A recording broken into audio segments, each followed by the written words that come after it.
গোটা দেশ ও রাজ্যের সঙ্গে তাল মিলিয়ে উত্তর জেলার বাগবাসা মণ্ডলেও আজ যথাযোগ্য মর্যাদা ও ভাবগাম্ভীর্য পরিবেশে পালিত হল ৮০তম স্বাধীনতা দিবস। সকাল ৮টায় কামেশ্বর এলাকায় জাতীয় পতাকা উত্তোলন করেন বাগবাসা মণ্ডল সভাপতি বিকাশ নাথ। অনুষ্ঠানে উপস্থিত ছিলেন মণ্ডলের জেনারেল সেক্রেটারি তপতি দাস সহ বিজেপির অন্যান্য দলীয় কার্যকর্তারা। জাতীয় পতাকা উত্তোলনকে কেন্দ্র করে গোটা কামেশ্বর এলাকা দেশাত্মবোধের স্লোগানে মুখরিত হয়ে ওঠে। উৎসবমুখর পরিবেশে দেশের প্রতি শ্রদ্ধা ও ভালোবাসা প্রকাশ করেন উপস্থিত সকলে।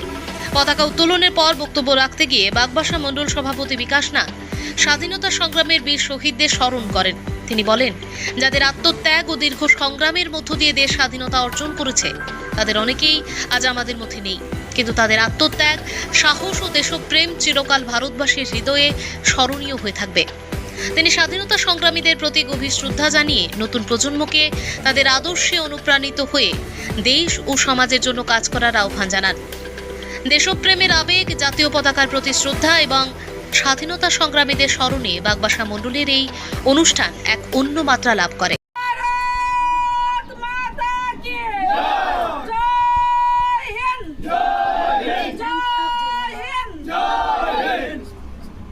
স্বাধীনতা দিবস কে 80তম স্বাধীনতা দিবস কে 80তম স্বাধীনতা দিবস কে